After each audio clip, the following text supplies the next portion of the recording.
Hi, and welcome everyone to wholesoulschool and Foundation's Fireside Chats for October 2020. My name is Marie Mohler, and I am an author, intuitive, and co-founder of wholesoulschool and Foundation.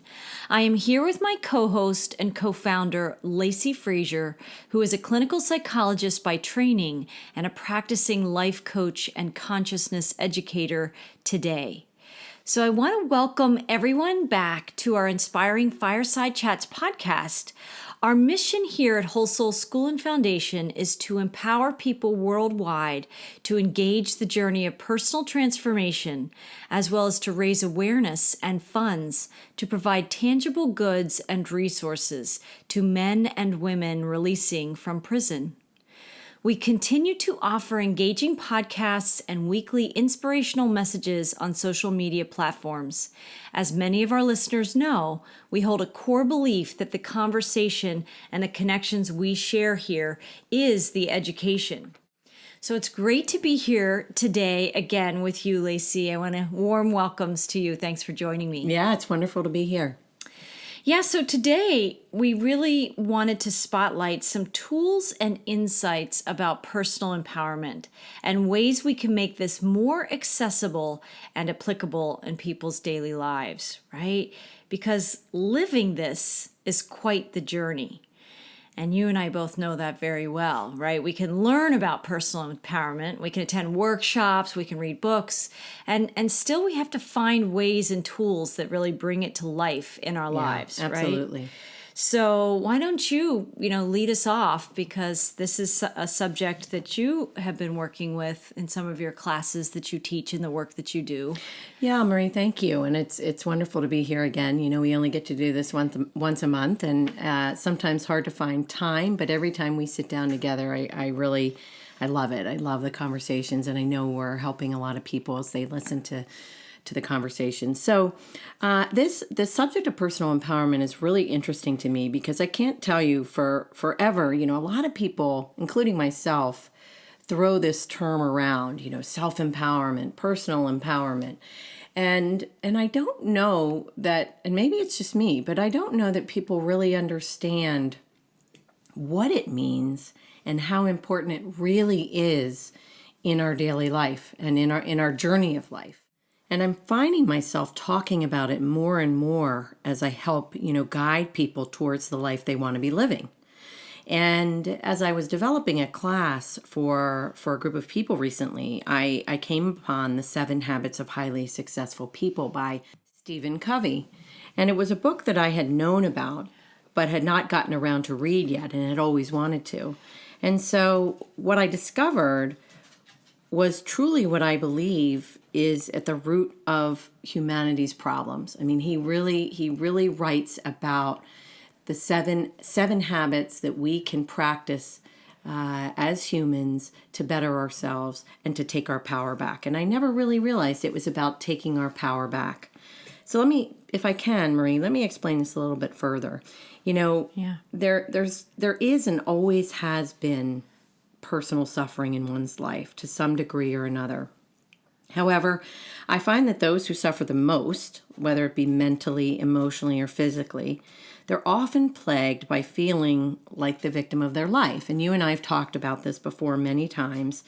They feel like they have little control over their life. They feel like they have little choice in their life. And these people live life feeling like they're at the mercy of whatever life throws at them, right? Their problems are the result of what others and life circumstances have done to them. And this way of living, this lens through which these people look through, creates a great deal of suffering. Don't you agree with that, Marie?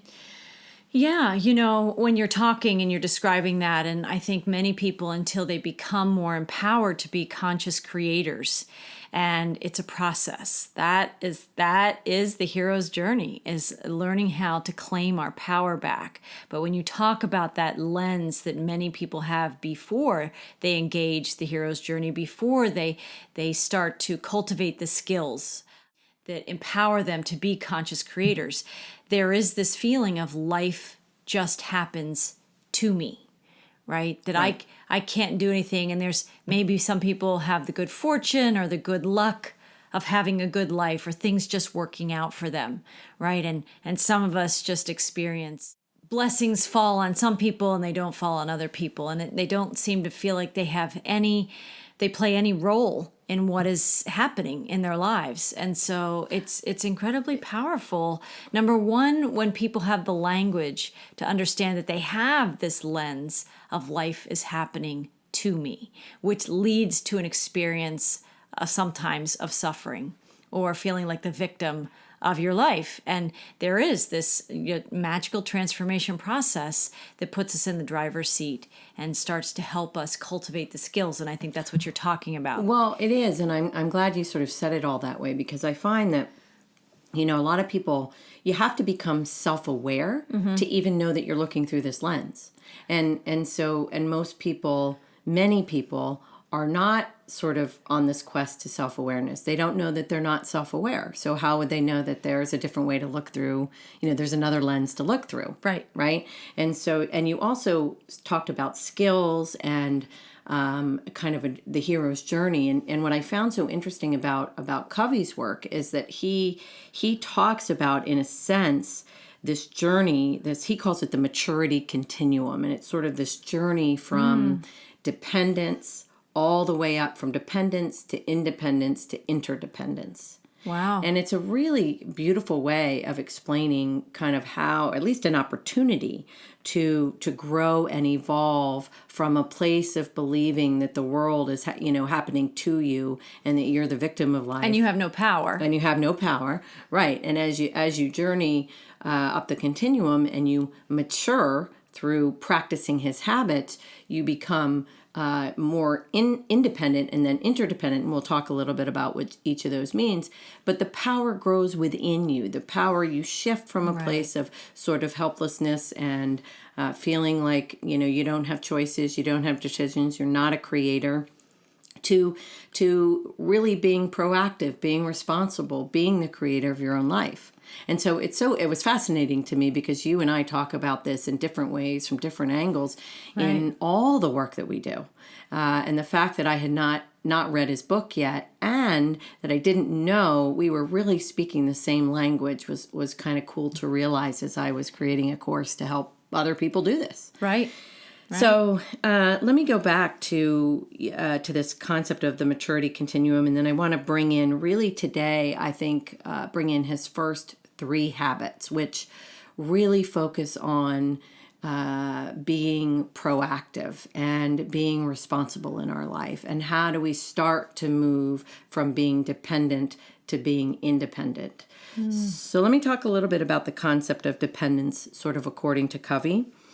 He sort of defines it as when we need others to get what we want, right? So that's logical. When we're first born and we're babies, we need somebody to feed us and clothe us, keep us warm, keep us safe, all of those things, right? We come kind of in our early life, we are very dependent on other people to meet our needs. However, there does come a natural point when one moves into a place of independence where we start to learn to meet our own needs. Right. But what's fascinating, being in the mental health field for 25 years is, I think bar none, the majority of suffering on the planet that I've seen feels connected to the fact that most people don't move out of that dependent stage.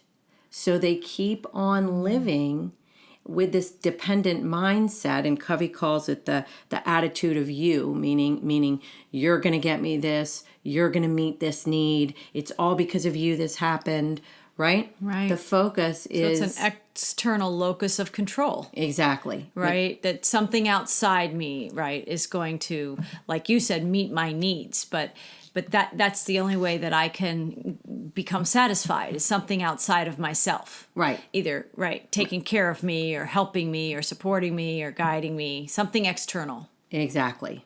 So many people don't mature out of this level of being, and they spend most of their life reacting to life. Right. Right. And so... And I just want to say, in my language, I, a long time ago, was in school for psychology myself, and I remember this, that internal locus of control and that external locus of control. And that just sounds like a lot of big words, but you could just think about the words internal and external and where your focus is, right? Yeah, I don't know if you remember this, but I did my dissertation on that very subject. Right. But we won't go into that now because Right. it's gathering cobwebs in the attic, and I don't remember it, but that was the basic of it. But the seeds of this have been in our consciousness for a long time. And even, way back when, I don't think you had this understanding of really seeing it play out in people's lives over and over. But after many years of working as a psychologist, right, and in the ways that I've worked with clients over the years, we both see this show up in people's lives. Absolutely. And I've worked with people, I've worked with everybody from the age of 18 to, I think my oldest client was 88. And it was the same core thread in a lot of clients, is that they don't move out of this kind of lower maturity place of depending on other people to meet their needs. And the problem with that, of course, is that, when you depend on other people to meet your needs or other circumstances to meet your needs, what happens when they're not there? What happens when they're no longer in your life or they're unable to meet your needs? There's a heck of a lot of disappointment, self-sabotage, depression, anxiety. Well, and you give your power away. Right. Well, that's the whole point. It's the whole essence of being in that sort of stage or that lower maturity stage where you just don't get out of it, is that it becomes a loop or like a trap, that just a lens of thinking. When you're looking outside yourself for somebody always to take care of you and meet your needs, in many ways, once you go through this hero's journey or this maturity continuum in his language, right? Once you gain this lens, you start to realize that none of those things outside of you are going to save the day. Right? It's you that has to go through this maturing process or this process of personal awareness. And personal growth. And personal development, growth, right? And Absolutely. So, and unfortunately, it's not in our language. Most of us do not grow up, not in school, not in our families, not in the community. We don't have many mirrors around us. When we were growing up, there were no such thing as podcasts per se. Right. So now people at least can find their way into podcasts talking about things like this and search by topic. But for many people who would be in their 40s, 50s, 60s, 70s, 80s, we didn't have this at our fingertips. And even kids today, there's a lot of kids who they're just not socialized and conditioned to be looking for information like this. Right. So I'm sure, regardless of age, I'm sure there's plenty of kids in high school right now, in their late teens that don't feel very empowered either. And they have this, this conditioning towards needs of things outside themselves. Well, and I have to be honest with you, Marie, you're talking about it's not modeled for you, and it's not modeled for you anywhere. I mean, in fact, what is modeled and what is conditioned more or less is keeping people dependent. Right? Well, and looking outside ourselves and largely to our gadgets and our devices and thinking everything is out there. Right. That's where I'm going to get what I need. Well, and my happiness is about what's out there. Right. And if I can't touch or connect with what's out there and it's not satisfying me, then I'm not happy, or then I'm anxious, then I'm depressed. And there's a place inside people, and I don't want to go too far because I know you have more things to share, but just it's like an empty. It's like an orientation to life when we're oriented from a place of basic needs, right? That never got filled, and you were only conditioned that outside you is the only way it can get filled. Then you have this emptiness. And so when things aren't out there that are filling you up, right? The filling, the satiating, right? Then we get into more depression and the suffering and the struggle and feeling abandoned by the world and by God and by all kinds of things. And then what do? We seek to meet those needs in other unhealthy ways. We seek to fill ourselves up with drugs, with alcohol, with sex, with workaholism, with whatever, with food. I mean, it just... And what's so amazing to me is that, and again, I don't want to get off topic, but all these things have threads to other things, is that we are naturally resilient. Human beings are wired to be resilient, okay? And what I'm saying is even when we do seek the drugs, where there's some awareness, even if it's not conscious, that we are empty, that we do have these needs that aren't being met. And the extraordinary thing about human beings is they will seek to get those needs met however they can get them met. Right. So if it's not going to come from healthy sources, it might as well just come from unhealthy sources because it needs to get filled. It's a need that must be filled somehow. Right. And with our ability as resilient human beings, right, and wise, there's a wisdom of seeking to get needs fulfilled. We will crawl through, life experiences and find it any way we can. Right. So it would, it's amazing just the energy behind what you're saying, because the first thing I'm thinking is once you become aware of these things, once you become of the lens through which you're looking and that you're walking through the world in this way, maybe you're in codependent relationships, or maybe you're in dependent relationships with food or with money or with these things.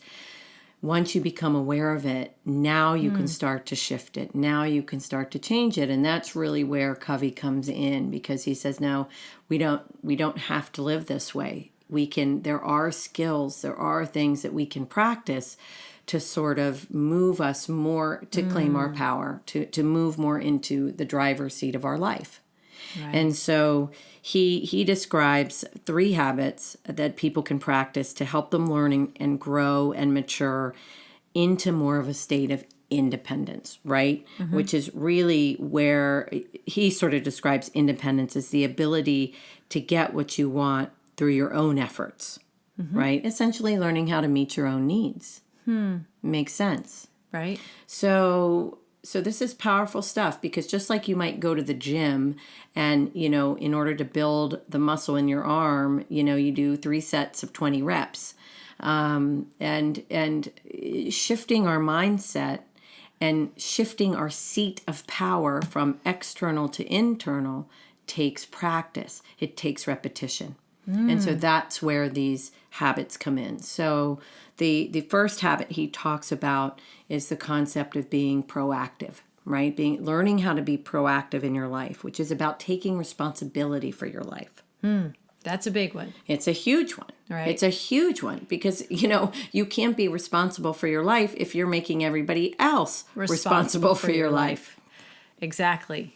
And he talks about that proactive people are, response able to respond, right? Responsibility. We're able to respond to our life. We are able to respond to our own life.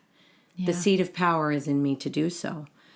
We don't, the people who are proactive don't necessarily blame genetics and circumstances and conditions outside of themselves for their behaviors, right? They take responsibility. Right. Or they certainly they're beginning to develop a lens that they can notice when they make the habit of where they are expecting other people to be responsible. You can start to notice when you're doing that. Right.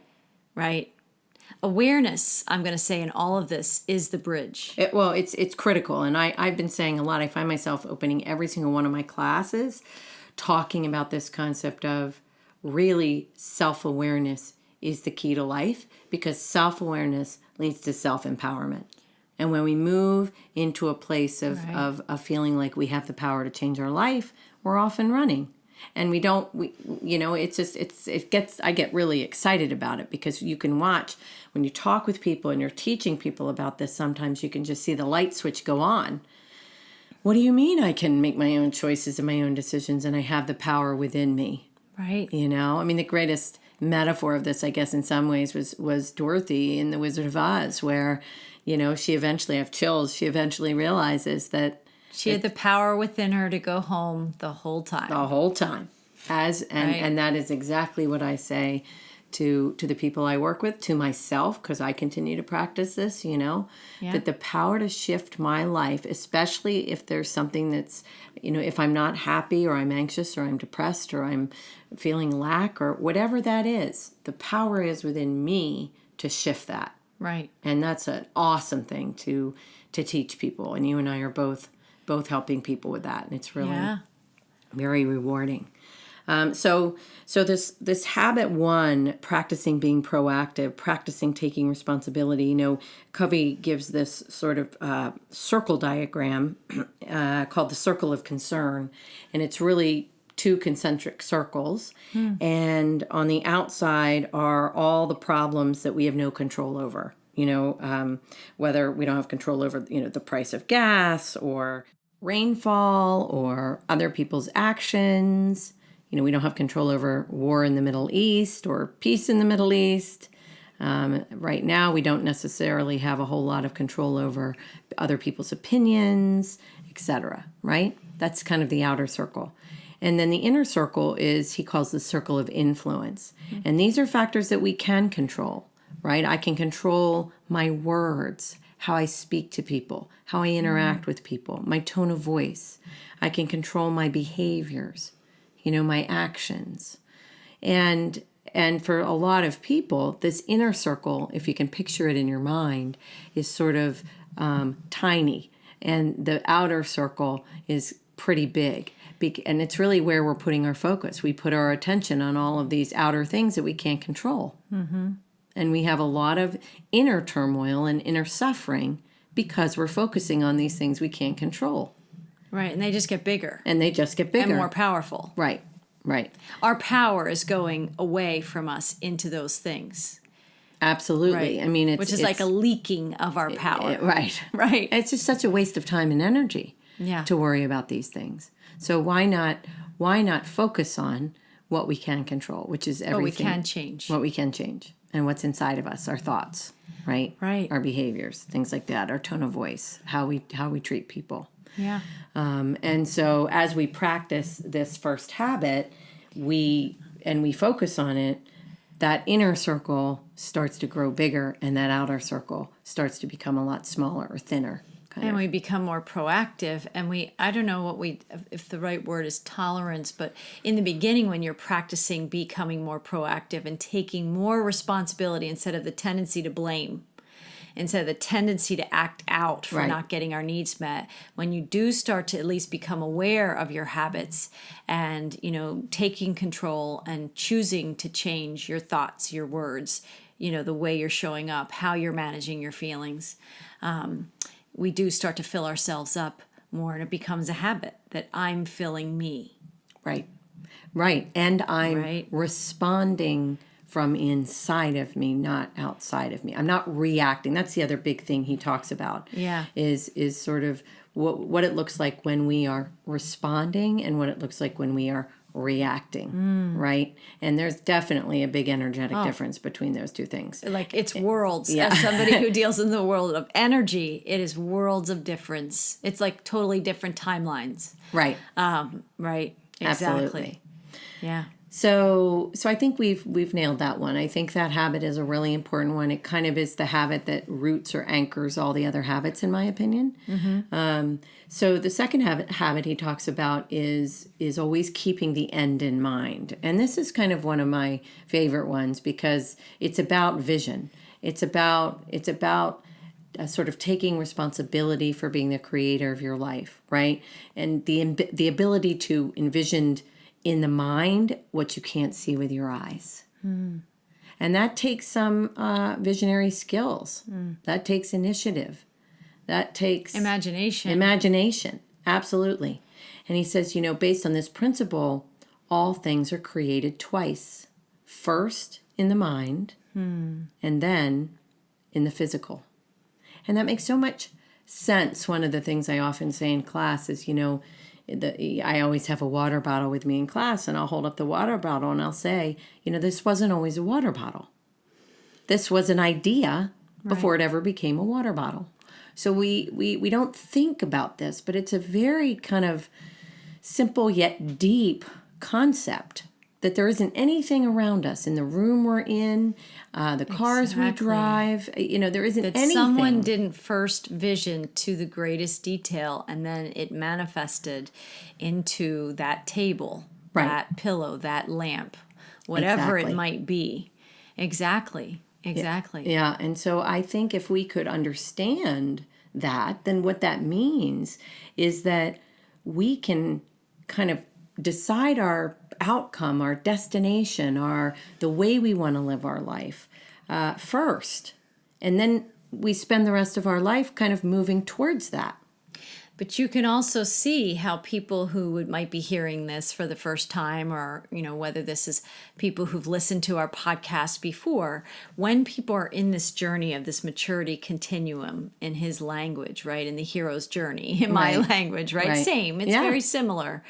Is that you have to have that step one where you're beginning to form the habit in positive ways of being responsible for your life and being proactive. Because when you start to picture things, a desired end result, a lot of times what comes up is, but I'm not living that, right? I'll never get there. Limiting thoughts, limiting beliefs. I've tried beliefs. so many times to change and it just doesn't work. Like whatever the limiting beliefs exactly are that hold us back, and the blocks and the traps, where we may have tried before, but not from an empowered place, and not with this information, and not understanding that these are, very incredible habits of highly successful people.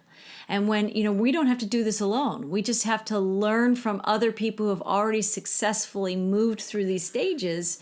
And we can realize that we have that same power within ourselves, but we also have to understand that there are these sand traps, or there are these blocks, or there's these limiting beliefs that will come up. And instead of that defeating us, we can be aware that when you're also practicing taking responsibility, that when you try to picture things that you want to manifest in your life that you're not currently having, especially if it's something you're really suffering, you don't have the money to pay the bills, or you really want to do this with your creative talents but it's never worked out for you, whatever those things are, there are some habits of emotions that you're going to be feeling: discouraged, disappointed, sad. It might bring up some trauma of something you've tried that might have, in the 3D world or in the old world language, what have you failed? You made mistakes. All that's going to come up, and it's just part of the process. And you can use that as a tool and fuel for like being the little engine that could, right? You could say, oh, I've expected you to visit today. I knew discouragement was going to show up. Well, and if we were responsible, if we were also practicing responsibility, we would feel all those feelings. We would see those things, and we would say, how can I learn from this?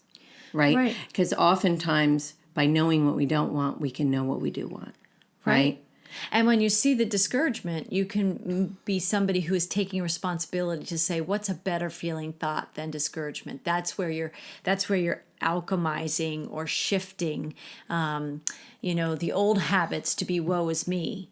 Things still never work out for me, and all the old tapes that we have in our heads, right, about that. Right. And we can give ourselves permission to picture the life we want, the help, the support we want, the experience that we're desiring. And then we engage this process or this habit that he's talking about the end picture, right? And a friend of mine that I haven't, that I host in some of my podcasts for Whole Soul Mastery, Vanita Lakwala, talks a lot about the out picturing. Oh, yeah. Right? The out picturing and really working from, the end picture in of already having it. And there are many teachers who talk about that. And I can say sometimes that has been a real challenge for people, because a lot of people get triggered into, but I don't have it now. And then they trigger the needs and the neediness and that disempowerment. But if people can know that's just part of the journey, all of us go through it. And there is this practice of feeling it, feeling the neediness, feeling the emptiness, feeling the discouragement, and choosing a better feeling thought than that. Sometimes it's just the next better feeling than discouraged, right? It's that it's possible. And using words like, I'm willing to vision out how I'd like my life to feel, right? I'm willing. And I think it bridges into at least practicing more and more of what he's talking about. Oh, I don't know if he gives more words to what you shared. Well, I'm sure he does in his book. Well, what I've noticed too is when I talk to people, you talk about people feeling like, well, I've tried that visioning thing and it doesn't work. Right. Well, what I've found is there are a lot of people who the first thing they say to me when I talk about this is, well, how do I know what my vision is? How do I know what I should be imagining? Yeah. And Covey actually gives some good questions. He says, and I talk about this too in my class, we need to ask ourselves the question. We need to go into some deeper inquiry about ourselves and what it is we think we might want. So, for instance, he says, ask yourself, what do I want to be remembered for? Wow, that's a good question. Which is a good question, right? Because you're talking about that out picturing, you're really going out to the end saying, what do I want to be remembered for? And just by journaling an answer to that question, you'll find your way to maybe what you want to vision and move towards. Yeah. And then he also says, instead of asking, what can life offer me? Ask, what can I offer life? Right? So, if you don't make a conscious effort to visualize who you are and what you want in life, then guess what? You empower other people and circumstances to shape you and your life by default. Right. And that's where all the power is outside of you, where you don't have any power. Right? Right. And no wonder people feel discouraged or feel like life is happening to them, because that's literally their energy. That's literally their focal point, right? They don't even necessarily consciously know that, but that they are operating from this place of ongoing needs, and my needs will need to be met by the world outside of me. And that's just an illusion. It's a huge conditioned illusion. Conditioned illusion, exactly. Right? Exactly. So that sort of concludes habit 2, kind of in a nutshell. So we've talked about being proactive, being responsible. We've talked about keeping the end in mind, visioning. And remember, we're talking about these habits within the sort of the larger context of maturing from moving from dependence to independence, right? And you can see how being proactive, being a creator, being a visionary, these are habits that if we can start to cultivate are going to move us to a place where we feel much more empowered, right? We're in our driver's seat. And the third habit he talks about is putting first things first. So prioritizing. To live a balanced life or existence, you have to recognize that not doing everything that comes along is okay. That it's all right to say no when necessary and to focus on highest priorities. So if habit 2 says you are the programmer of your life, then habit 3 says, so write the program. Okay, write the program. Discern what you feel is the most important thing and prioritize your life. Choose what you're going to give your attention to and your valuable resources, energy, and time. Right? Because we can, again, diffuse our power out into the world trying to get our needs met. That's what a lot of people do. They're trying to get their needs met, and they might say yes to everything as a metaphor, right? Right. And they're just spinning in their lives and not really having the meaning and getting the satiation that they actually desire. Right. But when you more consciously choose the specific things that you're going to give your energy to, I think now you're more into that level of the work. Right. Absolutely. And he says this is where we begin to examine our daily routines and we ask ourselves, so what's the most important thing in this moment?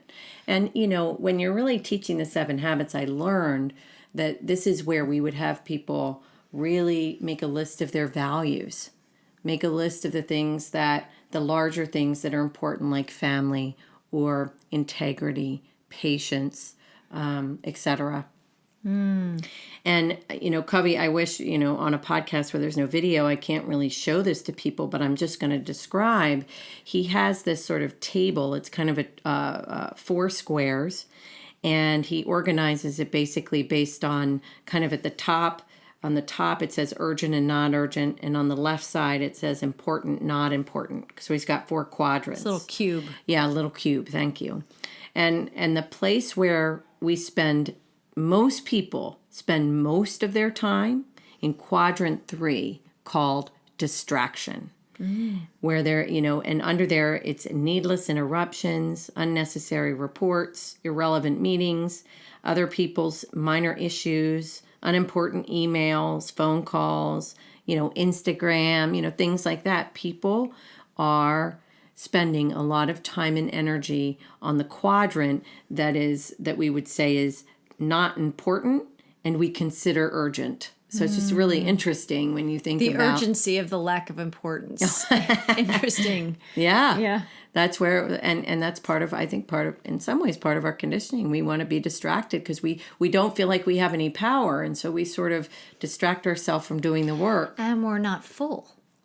And we're coming from that place of having needs that need to be met. And I think we get into habits of places that we can go to thinking that we might just get our needs met at some level. Right. And then, in fact, we just end up in distraction and we're still hungry at some level. We're still seeking to get our needs met. We didn't get filled up, right? So then we need to jump from Instagram to Facebook or, all the things that we do are engaged in some kind of drama just to feel in some way.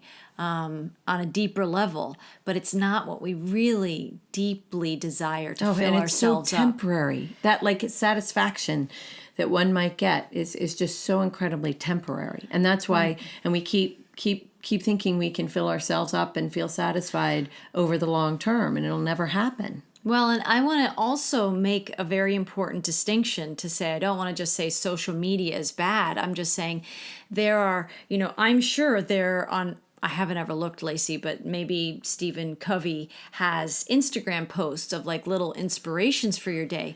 That's different than people saying, I'm going to brush my teeth and I'm running out to the store. Their type of social life posting. And so that, again, there's a qualitative review of what am I giving my attention to? Right. And so I find myself personally, as I've learned over time, that I make those things meaningful. And so when I am on social media, I'm tapping into the teachers of people bringing the inspiration of things that might set my day in a more fulfilling way. Right? Versus just the empty process of just scanning for something, consuming in a way that would fill me up. Right. That sometimes a lot of people who are looking in that external locus of control, looking outside themselves, looking to have their needs met. Right. It's a very different focus. Right. It's a very different focus. No, absolutely. And I'm not going to go through all of these cubes, but I will say that the place we want to, at least according to Covey, we want to aspire to be in, which is also going to be the most effective place, is quadrant 2, which is important and not urgent. So we don't want to be in the energy of urgent. We want to be in the energy of not urgent and important. So in this quadrant, he has proactive work, important goals, creative thinking, planning and prevention, relationship building, learning and renewal, and recreation. That feels so balanced, doesn't it? It is. Well, it's a place of inspiration and kind of right timing, where you know that everything that you're doing somehow has an alignment in the bigger picture, and you've kind of done some of the work to be available to that. Right? Because when we haven't done the work of some of the things that you're describing today, and many of the things that we've talked about on many of our podcasts, then we're chasing it. Right. We're chasing our needs instead of knowing that they're already met before we ask. Yes. And in so that, deep. And in that quadrant you just talked about, right, where we're meeting that importance and not urgent. We're just in the present moment is what that is really talking about. It's a place of presence inside us. Well, and a place of balance. And balance. And mindfulness. And mindfulness. Yeah. So, as we round this out, Marie, we've really moved from this as we practice these 3 habits, being proactive, putting things first, and beginning with the end in mind. Covey's assertion is that if we can practice these habits on a regular basis, we will start to be living a much more empowered life and a life of independence as opposed to dependence. right? And then we're not going to talk about 4, 5, and 6 yet, but 4, 5, and 6 will eventually lead us to the place of interdependence, which is the attitude of we. It's the attitude of creative cooperation. It's the attitude of win-win, right? It's even different than the independence. So if the place of dependence is the attitude of you, meaning everything outside of me needs to meet my needs, we move to the place of independence, which is the attitude of I can meet my needs. And then we mature into the place of interdependence, which is we can create a different world. We can create a more efficient work product, or we can grow as a family, or whatever it is we're focusing on. It's a true essence of collaboration. Yes, completely. Right, and co-creation, really. Yeah. So, we started today really wanting to talk about the notion of empowerment and what it really means. And I just want to reiterate, I want to go back to where we started with this feeling of a lot of people don't necessarily understand what self-empowerment means, or they just feel helpless to achieve any sense of empowerment. And that could be for a lot of reasons. I mean, if you grow up in a family in which you had no voice, you had no power, you had no say, you just had to follow the rules, or other kinds of behaviors were modeled for you, then this doesn't come naturally, right? So it's this book I would just highly recommend for really anybody. It's for the business person, but it's also for the family person. It's for the all of us who are working on ourselves towards greater self-awareness. Right. These tools are very powerful because having the language of some of these stages and phases inside ourselves helps us to, increase our awareness. And I marvel at the many podcasts that I'm participating in, how many times this issue or this question of language, this essence of not having the language. And when we don't have the language, it's hard to move into this new way of being. So when you are listening to other authors or watching movies, we've spotlighted a number of movies here at Whole Soul School and Foundation. And, all these things help to give us the language. Co-creation is a very natural word in my repertoire of understanding my own communications now. But I can say I didn't have that language 30 years ago. It's something that has become a very natural part of me because I guess I am living more in this interdependence stage and phase of human consciousness. And so we acquire the language as we're ready for it. And then we call in the tools. Yes. And this book is one of the tools that can start to seed some of that language. And this podcast is a tool. Right, exactly. And our podcasts are tools. And, and I'm not one person, I'm not a person who follows one specific person. I take the gems and the jewels of many messengers and teachers and speakers over time. I drink in some of the best of their messages, and then I have that language available to me. And that's how I can language to myself. It's very empowering to have language like this. Right? And it helps you to grow the lens that you have of your life.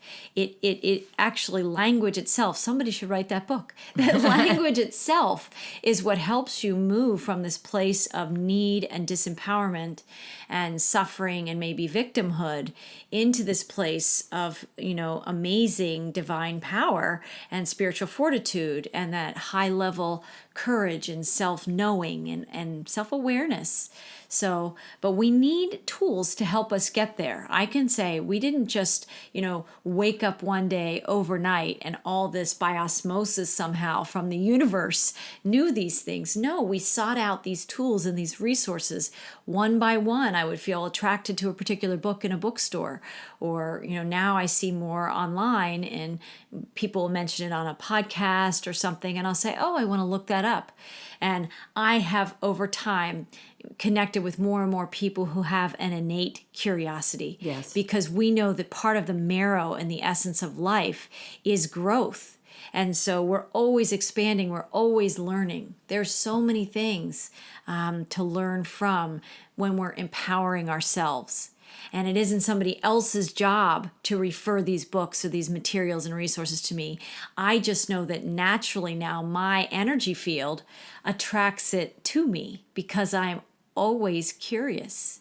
Well, and also I think it's really important to note that you can read 150 books a month, but if you don't practice some of the things that you're learning, Right. then they don't really get in, you know, Right. and you don't really end up living it. You know, I always like the term of sort of being it.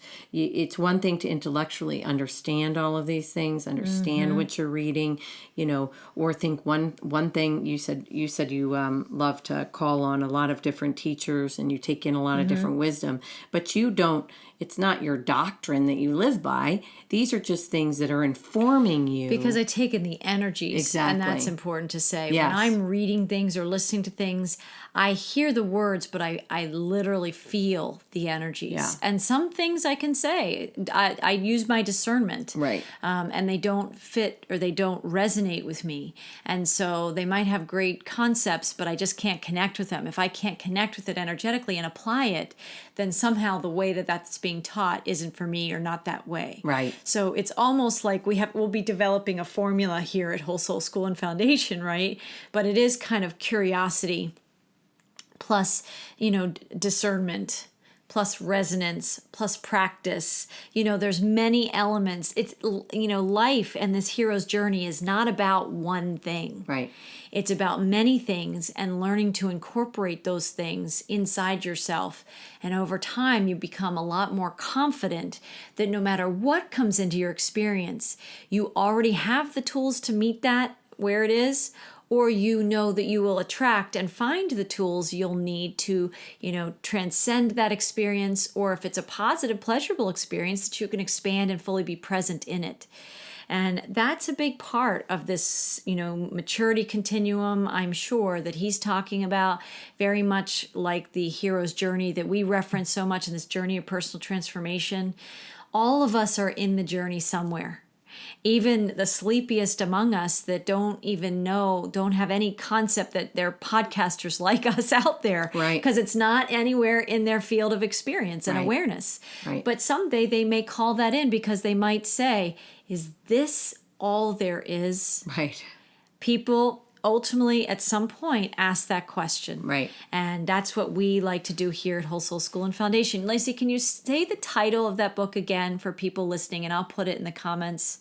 Sure. It's The 7 Habits of Highly Successful People By Stephen Covey. Right. It's just important. Covey. Okay.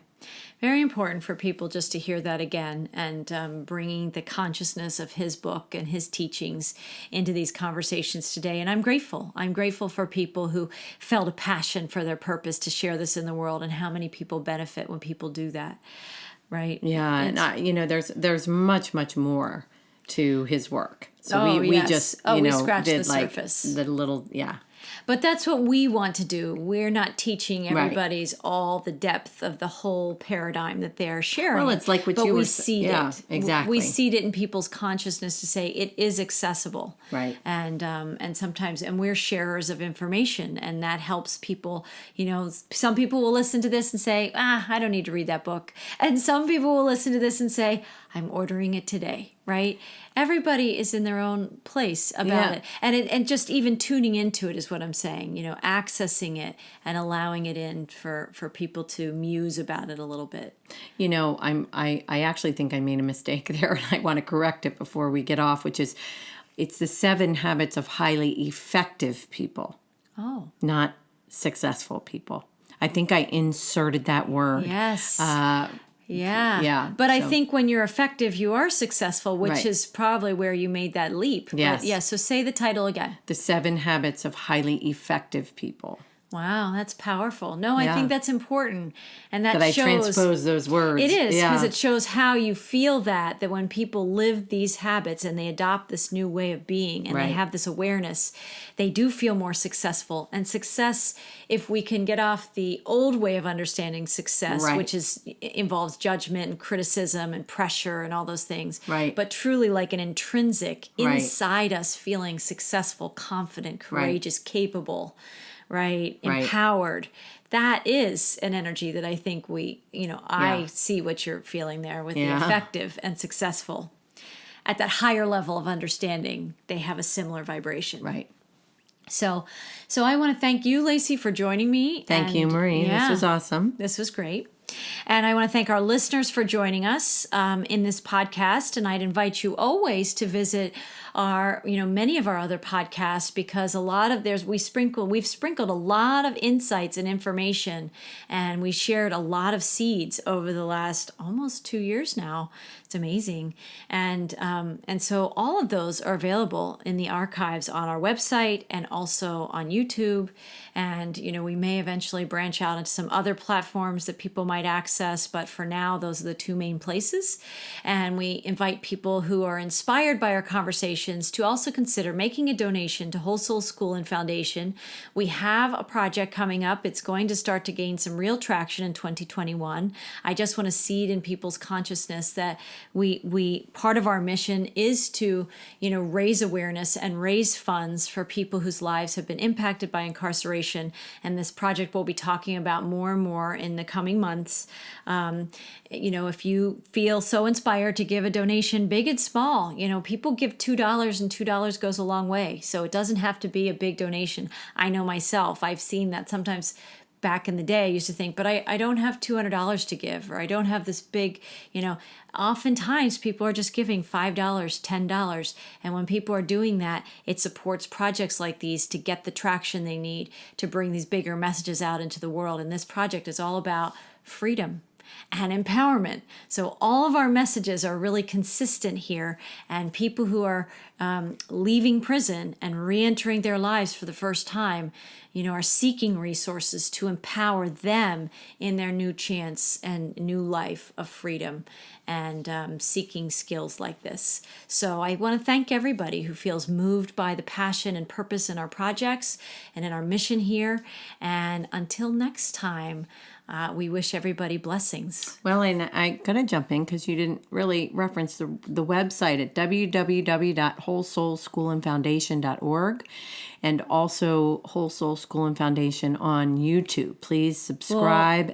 Yes, on YouTube. I think I did mention that, but also I would say social media. So we do a podcast at least once a month, and we're posting every week with Whole Soul School and Foundation.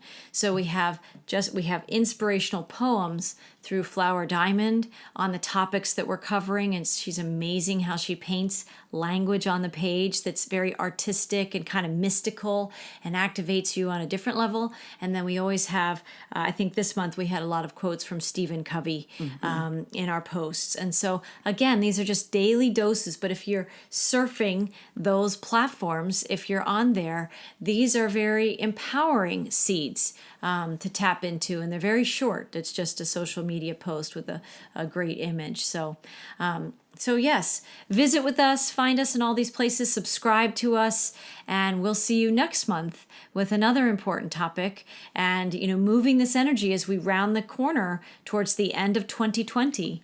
So it's a powerful time in the world, and these tools and resources can definitely contribute it to our own personal empowerment. So thank you everyone for joining us. Blessings.